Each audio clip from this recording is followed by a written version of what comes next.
noite, queridos. Podem se assentar. Boa noite. É um prazer enorme estar aqui com vocês mais uma vez. E não é clichê. Sempre que eu venho aqui eu digo a mesma coisa, né? É um prazer estar aqui. Sou muito grato a Deus pela oportunidade que temos de estar aqui, para mim, para a Kátia e agora para a Zoe. Sempre muito bom, sempre uma alegria enorme estar com vocês, participar dos programas que vocês propõem. É muito bom. Ontem nós fomos dormir muito tarde. Nós estávamos com um grupo de líderes de casais. Eles foram embora de casa, era 3 da manhã. E vou aproveitar para dormir até mais tarde no sábado, né? Até que a Zoe acordou primeiro do que todo mundo, o que não é de se estranhar. E ela vai lá do lado da Kátia e fala assim: mamãe, é hoje que nós vamos em Bragança? A hora que eu ouvi aquilo, eu falei assim: mas como? Essa menina acorda... Eu vou fingir que estou dormindo ainda. Ela vai lá no outro lado da cama, coloca a mão em mim e fala assim: papai, acorda, você tem que dirigir, vamos para Bragança. Tá bom, filha, mas é só 8 horas da noite, por favor, dorme mais um pouco, né, meu amor? Aconteceu isso essa manhã. É porque é uma alegria enorme estar aqui com vocês e participar daquilo que vocês estão fazendo, daquilo que Deus tem promovido no meio de vocês. Nessa noite, o nosso tema é casamento sob pressão, livrando-se do mundanismo. Antes de começarmos a falar sobre isso, eu quero orar mais uma vez com vocês e quero pedir para que você ore aí onde você está, silenciosamente, pedindo ao Senhor para que Ele continue falando conosco, pedindo ao Senhor para que Ele continue nos ensinando, nos instruindo. Peça ao Senhor para que Ele mantenha os seus olhos, os seus ouvidos e o seu coração aberto. Então, abaixe sua cabeça aí onde você está e fale com o Senhor. Peça a Ele para que Ele continue falando conosco nessa noite.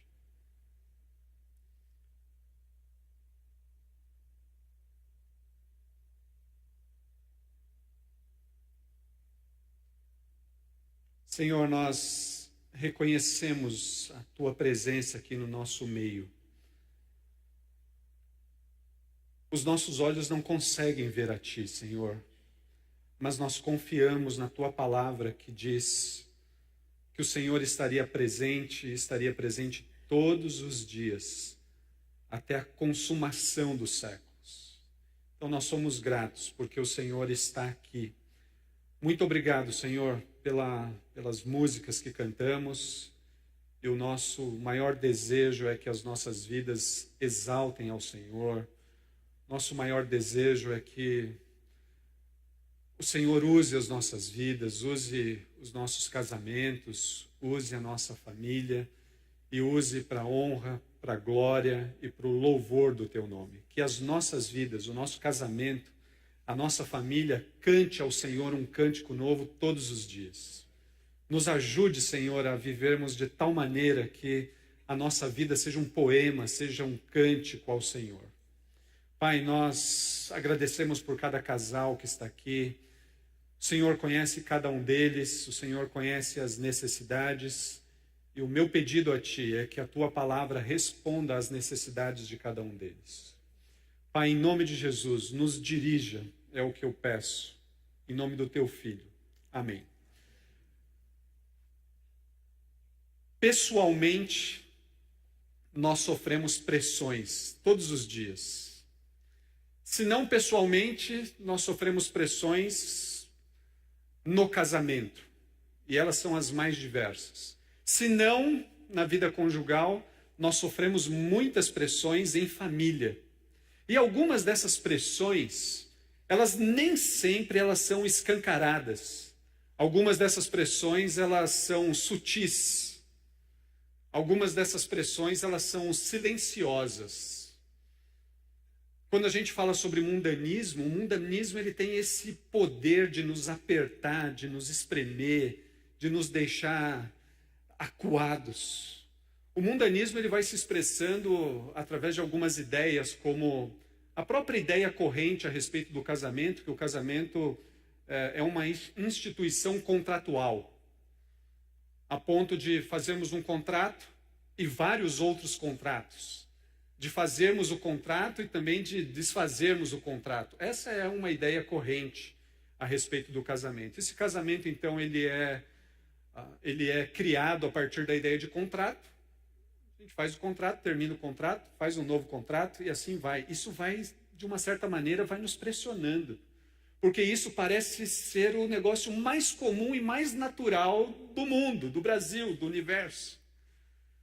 Ideias como a própria instituição casamento não necessariamente ter que ser mais de um homem com uma mulher, mas podendo ser de homem com homem, mulher com mulher.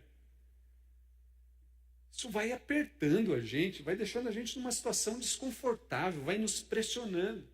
A própria ideia de que o conceito de família é um conceito ultrapassado, que família, na verdade, pode ser 2 homens com algumas crianças, 2 mulheres com algumas crianças. Como isso pressiona a gente? Eu não sei se vocês entendem isso como uma pressão. Outras ideias, por exemplo, como essa ideia de politicamente correto, você não pode mais discordar. Você não pode pensar diferente. Eu tenho que pensar igual a todo mundo, eu tenho que dizer sim para todo mundo. Isso pressiona, isso vai pressionando casamentos, pessoas, famílias, filhos. A última, e eu não sei se vocês têm conhecimento disso, a moda agora é fazer festa do divórcio.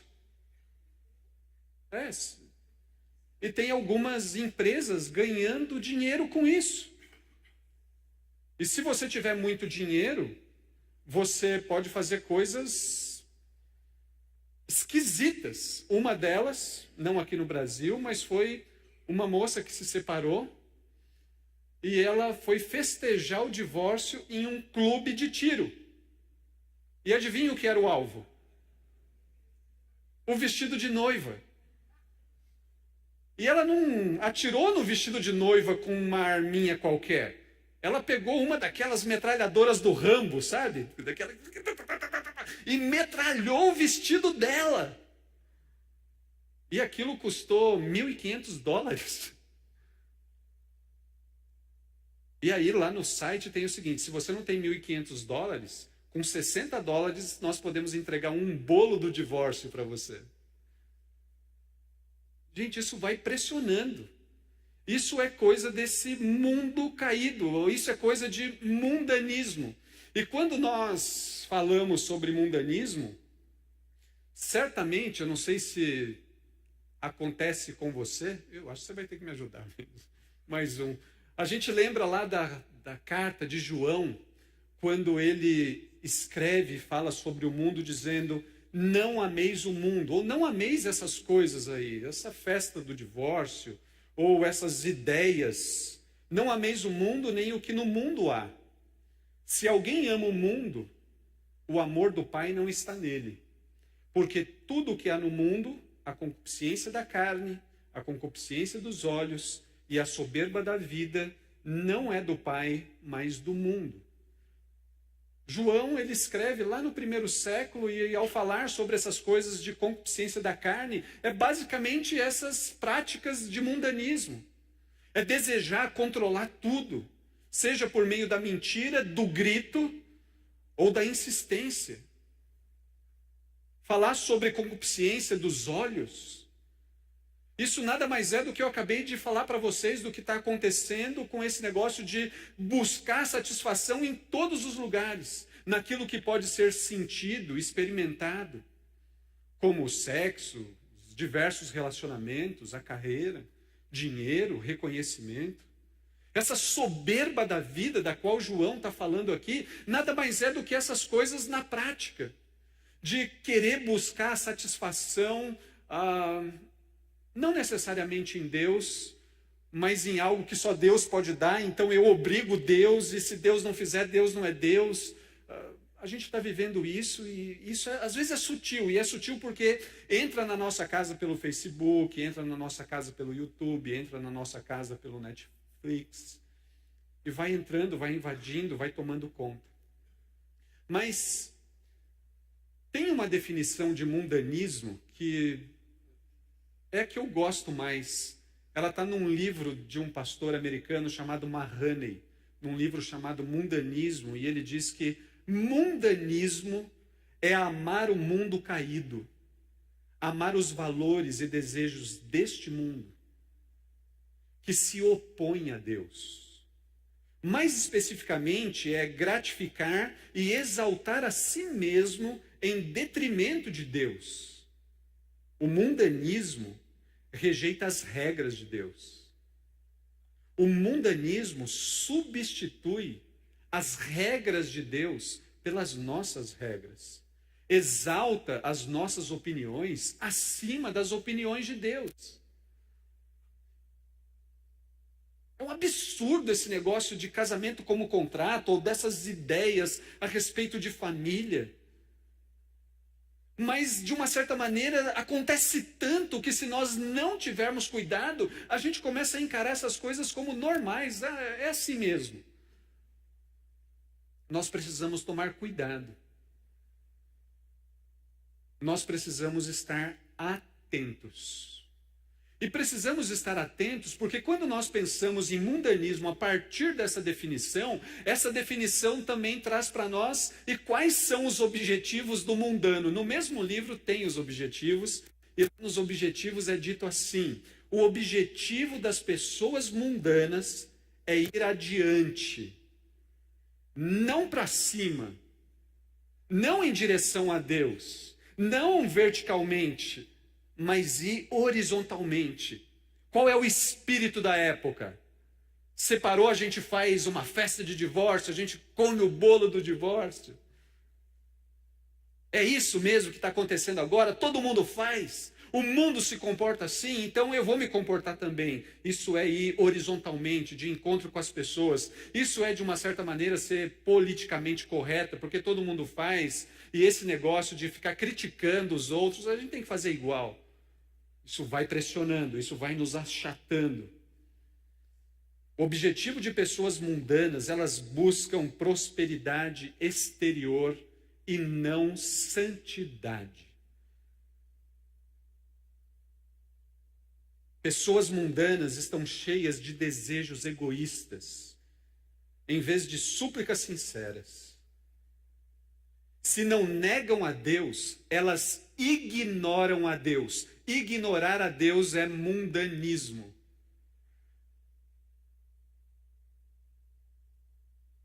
Pessoas que ignoram a Deus, o próximo passo é se esquecer de que Deus existe e de achar que a nossa vida pode seguir em frente independente de Deus. Ou então, usam o Senhor para seus próprios projetos egocêntricos. Nós precisamos, sem dúvida nenhuma, nos livrar disso. E aí eu coloco, como que a gente se livra do mundanismo? O que a gente faz?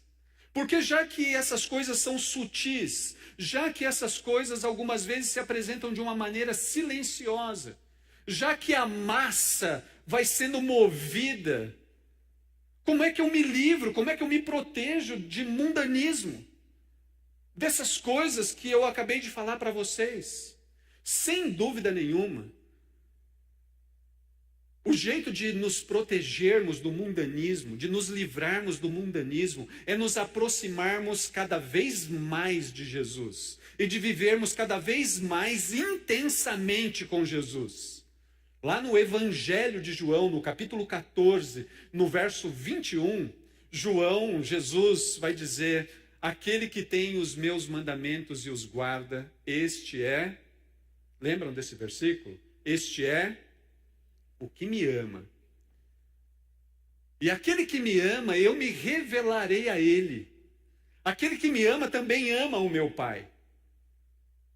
Sem dúvida nenhuma, para nos livrarmos do mundanismo, nós precisamos nos aproximar mais de Jesus e vivermos mais intensamente com Jesus.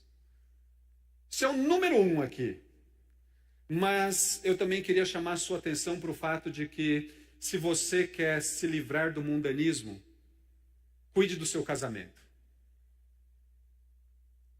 Entenderam bem isso? Eu me livro do mundanismo vivendo mais com Jesus e mais intensamente com Jesus. Mas eu também me livro do mundanismo cuidando do meu casamento. Entenderam isso? Entenderam isso? Então vamos lá, vamos começar de novo. Número 1, como é que eu me livro do mundanismo? O número 1.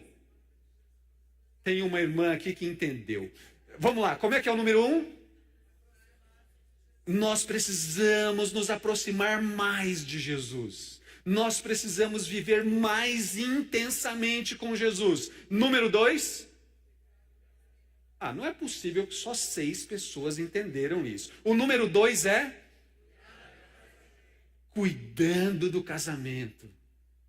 E curiosamente, quando nós falamos sobre cuidar do casamento, eu quero chamar sua atenção para o fato de que, já que o casamento me ajuda a me livrar do mundanismo ou a me proteger do mundanismo, eu preciso desejar que o meu casamento seja uma arma, aquela do Rambo, que não metralha vestido, mas que metralha o mundanismo. Eu preciso desejar que o meu casamento seja uma arma contra o mundanismo. Precisamos desejar isso. Tem uma repórter americana do início do século XX. É engraçado falar do início do século XX agora, né? A gente vive no século XXI. Então, uma repórter lá de 1912, se eu não me engano, Ellen Holland, ela escreveu o seguinte a respeito de casamento: o casamento é a operação pela qual a vaidade de uma mulher e o egocentrismo de um homem são extraídos sem anestesia. Quando nós falamos ou quando nós lemos isso, vaidade é uma expressão de mundanismo. E sem dúvida nenhuma, o egocentrismo é uma expressão de mundanismo. Naquela definição do Mahoney, ele fala exatamente sobre isso. Mundanismo é buscar o prazer, o meu prazer. Mundanismo é desrespeitar as regras de Deus, é se esquecer de Deus. Portanto, o casamento, na perspectiva dessa jornalista, é de que casamento é uma operação pela qual a vaidade de uma mulher e o egocentrismo de um homem são extraídos sem anestesia. Eu quero convidar você a abrir a sua Bíblia em Efésios capítulo 5. E eu quero que você preste atenção comigo em alguns versículos desse capítulo de Efésios. Efésios capítulo 5. Lá no verso 15, eu vou ler na linguagem, na tradução Nova Versão Transformadora. Talvez seja um pouquinho diferente da sua. E o texto diz assim, Efésios 5, verso 15. Portanto, e esse portanto aqui é maravilhoso nesse texto. E ele é maravilhoso nesse texto porque do verso 1 até o verso 14... Paulo falou de como o mundanismo afetava o primeiro século em Éfeso. E depois de falar de que maneira o mundanismo afetava aquela cidade, ele diz, portanto, sejam cuidadosos em seu modo de vida. Não vivam como insensatos, mas como sábios. Aproveitem ao máximo todas as oportunidades nestes dias mundanos, nestes dias maus. Não hajam de forma impensada, mas procurem entender a vontade do Senhor. Não se embriaguem com vinho, pois ele os levará ao descontrole.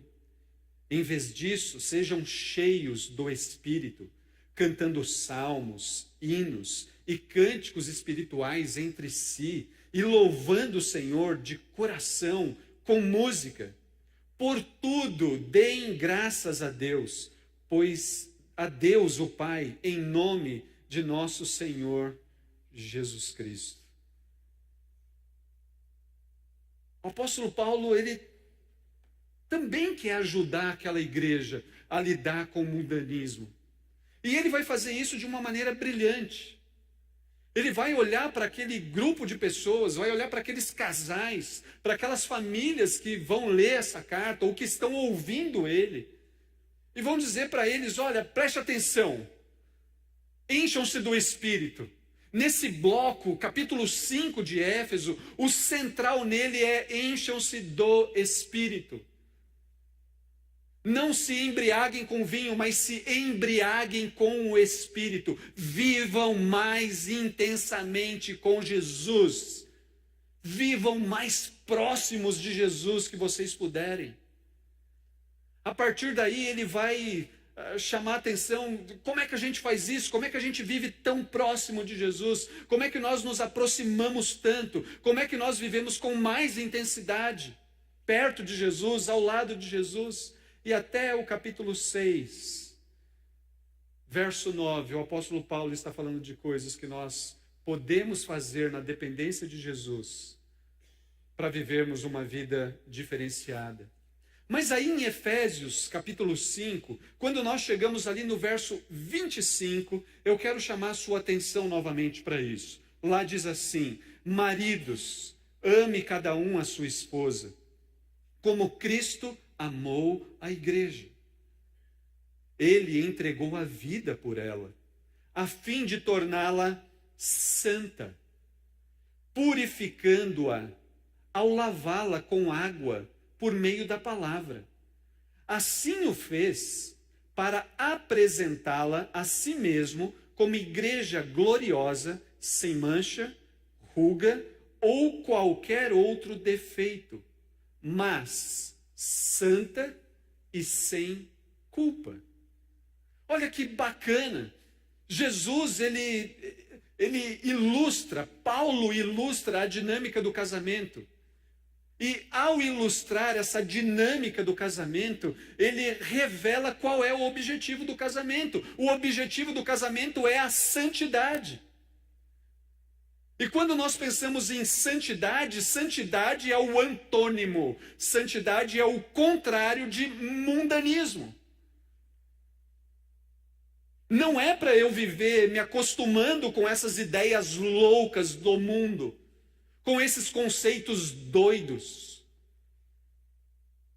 Na verdade, é para eu deixar de lado o mundanismo. Na verdade, é para que eu retire essa roupa mundana. Mas não é para eu ficar sem roupa. Não é para eu deixar o mundanismo e viver do jeito que eu quiser. Eu largo mão, eu deixo de lado o mundanismo e começo a viver uma vida de santidade. Porque esse é o objetivo do casamento. E se o casamento é uma arma poderosa para nós enfrentarmos o mundanismo, para nos protegermos do mundanismo ou para nos livrarmos do mundanismo, eu só vou conseguir fazer isso se eu tiver entendido qual é o propósito do casamento. O propósito do casamento é a santidade. Paulo, ele faz isso aqui, falando sobre o relacionamento de Cristo com a igreja, mas ao mesmo tempo trazendo como metáfora o casamento. Portanto, quando nós olhamos para um texto como esse, o marido que ama para valer a sua esposa, quantos de vocês amam as suas esposas aqui? Irmãs, olha, vocês são amadas demais. O marido que ama verdadeiramente, já pensou se nenhum levanta a mão, gente? Pastor Gessé e o pastor Fábio ia ter um trabalho agora aqui, né? Mas que bom que vocês amam as suas esposas. Quando nós olhamos para isso, marido que ama para valer a sua esposa, igual vocês, igual você que ama a sua esposa, o maior desejo que você pode ter a respeito da sua esposa, ou para a sua esposa, é de que ela cultive a santidade. Esposas que amam para valer os seus maridos. Agora eu vejo vocês. Mulheres, vocês amam seus maridos? Quem ama o marido aí, levanta a mão, né? Olha só que lindo isso. Vocês precisam ver como é bonito ver isso daqui da frente, né? A mulher que ama verdadeiramente o seu marido, ela também deseja que o seu marido caminhe no caminho da santidade. Amar para valer tem a ver com eu desejo que ele viva em santidade, que ele trilhe a trilha da santidade, que ela caminhe pelo caminho da santidade. Na perspectiva de Efésios capítulo 5, o grande objetivo aqui é cultivarmos uma vida de santidade. E é a santidade que nos ajuda a combatermos o mundanismo. É a santidade que nos ajuda a nos livrarmos do mundanismo, a detonarmos o mundanismo. Portanto, queridos, queridas, irmãos, irmãs, crescer em santidade deveria ser o maior objetivo de um casamento, de um casal. O pastor Timothy Keller, num livro que certamente vocês conhecem, o livro O Significado do Casamento, ele define santidade de um jeito muito interessante. Santidade nos dá novos desejos. Santidade faz com que esses desejos, esses novos desejos, eles dominem todas as coisas. Santidade nos dá novos desejos e alinha os velhos desejos com os novos. E nesse processo de alinhar velhos com novos, nesse processo de alinhamento, muitas vezes nós olhamos para os velhos e não queremos alinhar, nós queremos dispensar os velhos desejos, porque eles não cabem na vida cristã. Eles não cabem. Eles não fazem parte da vida cristã. Marido que ama a esposa para valer, esposa que ama o marido para valer, deseja que ambos caminhem no caminho da santidade. Queridos irmãos, irmãs, talvez a situação mais difícil do casamento não seja descobrir como o outro é. Talvez a coisa mais difícil do casamento seja descobrirmos como nós somos. E o casamento é esse laboratório que faz aflorar de nós o como somos ruins, orgulhosos, egoístas, mesquinhos, rancorosos, duros, inflexíveis. Você já prestou atenção nisso? Vocês não, mas certamente vocês conhecem alguém que olhou para o casamento e... Mas tem gente que casa e fala assim, eu não sabia que eu era tão ruim assim, mas ele arruma, mas eu vou posar de bom. Eu não sabia que eu era tão egoísta assim, mas eu vou posar de generoso, eu vou sair bem na foto. O casamento revela. E seja o egoísmo, seja a mesquinharia, a rigidez, o rancor, tudo isso é expressão do mundanismo. E para combater isso, nós combatemos cultivando uma vida de santidade. Eu fico pensando aqui, ao falar sobre santidade, eu quero mostrar uma imagem para vocês e fazer a seguinte pergunta. Quantos de nós aqui somos, ou achamos que somos verdadeiramente corajosos? Quem aqui se considera? Não, eu sou corajoso. Ainda bem que tem um, né? Só um. Quem é que... Uma aqui também? Tem que ter pelo menos mais 6, vai. Quem aqui... Eu não vou dar nenhum brinde para ninguém pular de paraquedas. Fiquem tranquilos. Não vai acontecer isso aqui. Mas essa foto, quando eu vi ela, né, eu fiquei pensando, puxa vida, tem que ter coragem para pular de paraquedas, não tem? Alguém aqui já pulou de paraquedas? Ali, você pulou de paraquedas? E foi bom? Vai de novo ou não? Só uma vez, né? Tá bom. Gente, eu fico olhando essa imagem e fico pensando, não, tem que ter muita coragem. E eu gosto de esportes radicais, mas quando alguém me fala assim, vamos pular de paraquedas? Não, não vou não. Mas você não gosta de esportes radicais? Eu gosto, mas daqueles que acontecem no chão. Eu gosto de mountain bike, de correr no meio do mato, mas não, paraquedas eu não vou. Tem que ter coragem, teve que ter coragem para isso. A hora que você chegou lá, você pensou assim, não, eu não vou. Não tinha como pensar isso, né? Mas deve dar um medo, gente. A pessoa tem que ser muito corajosa. Ela foi, mas quantos aqui iriam? Uma ali, uma aqui, dois ali.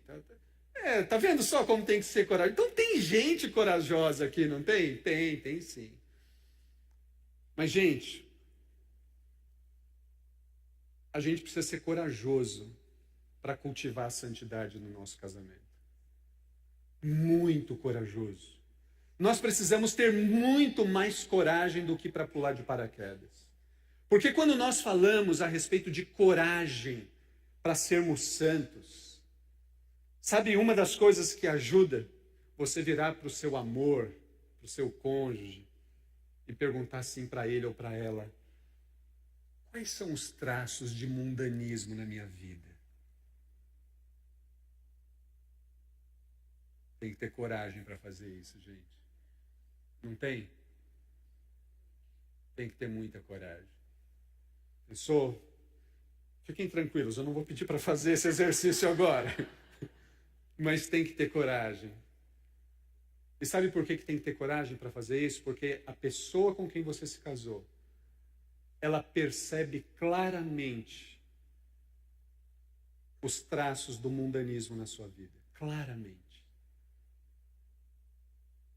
E não pensa assim, eu realmente percebo o mundanismo na vida do meu marido. Não, na verdade, ele também percebe os traços de mundanismo na sua vida, moça. Ele também percebe. E quando nós estamos empenhados em vivermos uma vida de santidade, quando nós entendemos que a vida de santidade é aquela vida que vai nos proteger do mundanismo, que vai nos livrar do mundanismo, que vai nos deixar armados contra o mundanismo, o primeiro exercício que nós temos que fazer é um exercício de coragem, de perguntarmos para o nosso cônjuge, para as nossas esposas e para os nossos maridos, quais são os traços de mundanismo na minha vida? Meu amor, me fale. Benzinho, me fale. Me fale porque eu quero saber. Eu quero saber para mudar. Tem ou não tem que ter coragem? Então, vocês têm um exercício para casa agora. Essa coragem que temos que ter, ela é uma coragem que nós ganhamos diante de Jesus. Porque Jesus quer que nós sejamos santos. Essa coragem que nós temos que ter para perguntar para o nosso cônjuge, nós encontramos lá na presença do Senhor, porque o Senhor quer que nós sejamos como Ele é, santo, santo e santo. Sem santidade, nós não venceremos o mundanismo. Sem santidade, nós não reagiremos ao mundanismo. Sem santidade, as expressões mundanas continuarão entrando nas nossas casas. Silenciosamente, sutilmente, mas entrando nas nossas casas. Queridos irmãos e irmãs, a nossa inclinação natural é essa inclinação por encobrir o erro, encobrir o pecado. Nós temos habilidade em camuflagem das nossas falhas. Mas essas camuflagens, esconder pecados, não dá certo no casamento. Porque quando nós dividimos a cama com alguém, nós não conseguimos esconder as coisas desse alguém. Muitos homens fazem vista grossa. Mulheres preferem não falar. Mas elas sabem quais são os traços de mundanismo na vida de vocês. E nós precisamos aproveitar isso para cultivarmos a santidade real nas nossas vidas. Por isso, precisa de coragem. Coragem que ganhamos diante do Senhor. A grande questão é, a decisão que eu e você temos que tomar é se nós vamos continuar achando que estamos escondendo coisas do nosso cônjuge ou se nós vamos decidir crescer em santidade diante de Jesus. Porque é a santidade que vai nos livrar da pressão mundana. Qual é a decisão que você vai tomar? Continuar escondendo ou achando que está escondendo? Ou decidir crescer na graça, em santidade, na santidade? Queridos irmãos, irmãs, talvez o que tem levado muitos casamentos a terminarem, eu estou convencido que a questão não é falta de amor, acabou o amor. Não é isso. O que leva os casamentos a terminarem é a falta de confissão, é a falta de perdão. É isso que acaba com o casamento. O amor não acaba. Esse negócio é o amor acabou. Não, não foi o amor que acabou. A questão é que confissão e perdão não foi cultivado apropriadamente no casamento. Agora, a verdade é que conhecer o pecado do outro, verdade é que confessar o pecado para o outro, verdade é que admitirmos que temos traços de mundanismo na nossa vida pode ser um grande perigo.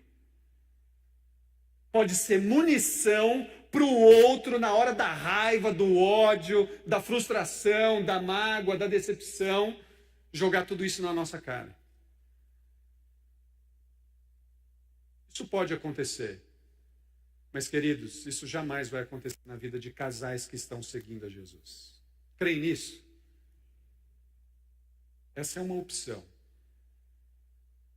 Mas a melhor opção, quando nós conhecemos o pecado do nosso cônjuge, os traços de mundanismo na vida do nosso cônjuge, a melhor opção é nos disponibilizarmos a conduzir o nosso cônjuge no caminho de Cristo, no caminho de Jesus. Para que ele, para que ela ganhe o caráter de Jesus, para que ele, para que ela seja mais parecida com Jesus. Portanto, queridos, é preciso sim coragem. É preciso coragem para perguntar para ele e para ela quais são os traços de mundanismo na minha vida, meu amor. Me fala a verdade, porque eu quero corrigir, eu quero acertar. É preciso coragem. Essa coragem nós ganhamos diante de Jesus. E se tem alguém respondendo isso para você com sinceridade, com honestidade, acredite, essa pessoa vai caminhar com você nos caminhos de Jesus, nos caminhos da santidade. Creia nisso, não abra mão disso. Não tem como combater o mundanismo sem santidade. Não tem como. Não tem jeito. Não tem outra saída. Cultivem a santidade, mas cultivem pela via correta. E se tem alguém que conhece os traços de mundanismo na sua vida, é o seu cônjuge. Entenderam isso? Só. Entenderam isso, queridos? Então eu quero terminar dando algumas sugestões para vocês. A primeira delas: arrependa-se. Arrependam-se.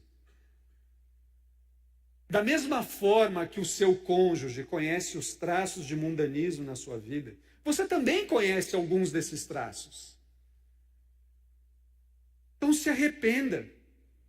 Arrependam-se. Arrependam-se diante de Deus.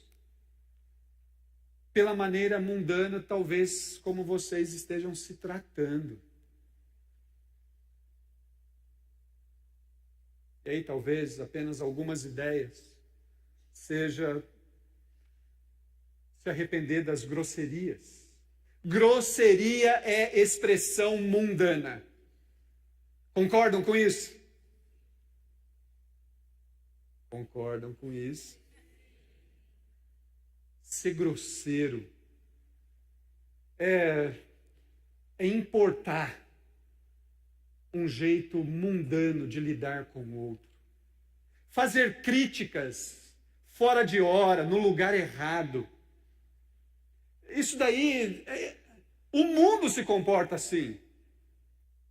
Insensibilidade. Expressão mundana. Desprezo. É uma atitude mundana.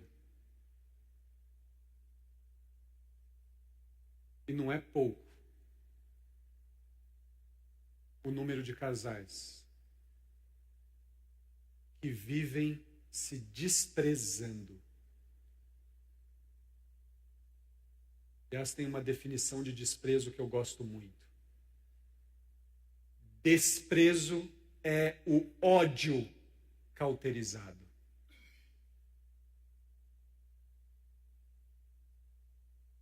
Arrependam-se. Arrependam-se, talvez, pela maneira mundana como vocês se tratam.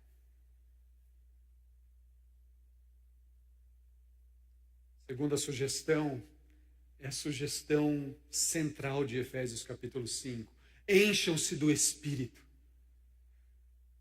Viver intensamente com Jesus, viver mais perto de Jesus, exige de nós que nós nos enchamos do Espírito Santo. Tem algumas maneiras de fazer isso, está lá no texto. Ore com mais frequência. Obedeça a palavra. E a palavra de Deus diz assim: homens, amem suas mulheres. Mulheres, amem os seus maridos. Quem ama de verdade deseja que o outro ande em santidade. Obedeça a palavra. Ore com mais frequência. Essas coisas estão aí no slide. Ou estão. Vida em comunhão com Deus. Meditação nas Escrituras. Comunhão com o povo de Deus. 120 casais aqui. É isso. Mas 120 casais aqui apenas assistindo uma mensagem ou escutando algumas músicas. Não é só isso, é viver em comunhão com aqueles que creem a mesma coisa, com aqueles que estão empenhados pelo mesmo objetivo. Eu vou perseguir a santidade, eu quero estar mais perto de Jesus, eu quero viver intensamente com Jesus. Se tem um casal aqui que quer isso, ele contamina um, dois contamina mais dois, quatro mais quatro e assim por diante. Isso é vida em comunhão. Essa vida em comunhão vai proporcionar a vocês vida cheia do Espírito.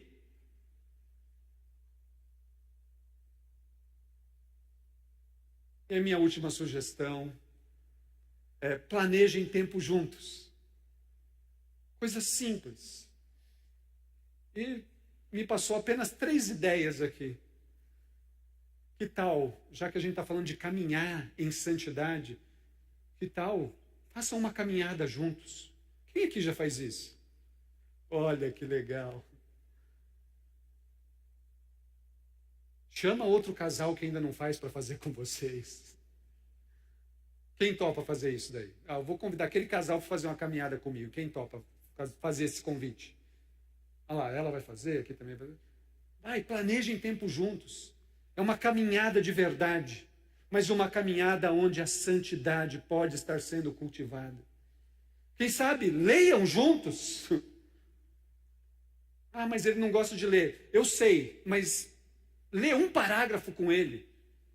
Ou 2 com ela. Leiam juntos. Às vezes a Kátia está quase dormindo e eu falo assim: Kátia, eu tenho que ler um negócio para você. Só que o meu negócio geralmente é umas 5 páginas. Coitada. Eu tenho lido menos. Leiam alguma coisa juntos. Talvez façam alguma coisa que vocês gostam juntos. Queridos, eu orava por vocês essa semana.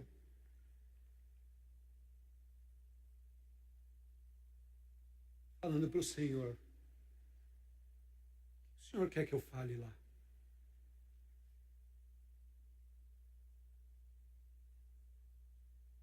Só tem uma coisa para eu falar para vocês: mundanismo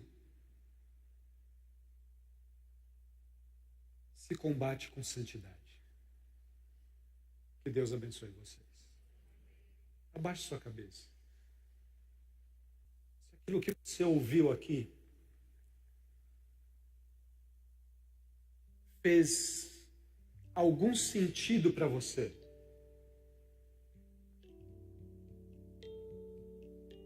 diga ao Senhor nessa noite: Senhor, eu quero perseguir a santidade com o meu cônjuge. Senhor, eu amo minha esposa. E eu quero caminhar com ela no caminho da santidade. Senhor, eu amo meu marido. E eu quero caminhar com ele em santidade.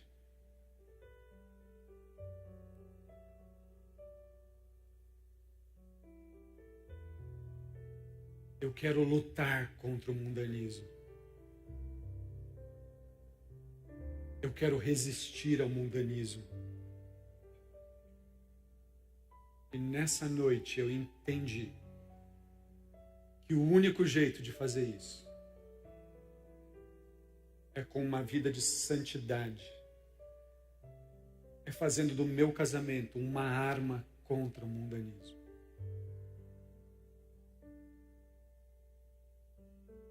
Abre o seu coração para o Senhor. Senhor Jesus, o Senhor conhece cada pessoa aqui. O Senhor conhece profundamente.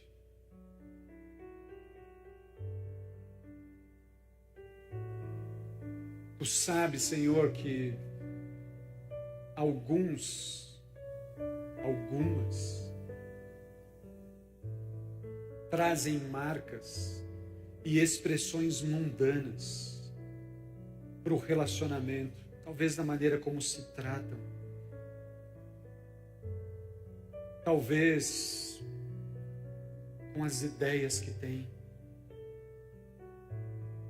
Senhor, por favor, em nome de Jesus,